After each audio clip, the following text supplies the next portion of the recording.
ఈ యుద్ధంలో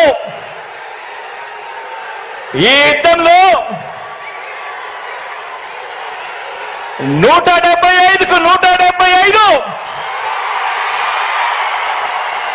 టార్గెట్, 175కు 175 వైఎస్ఆర్ కాంగ్రెస్ పార్టీ టార్గెట్. ఈ యుద్ధంలో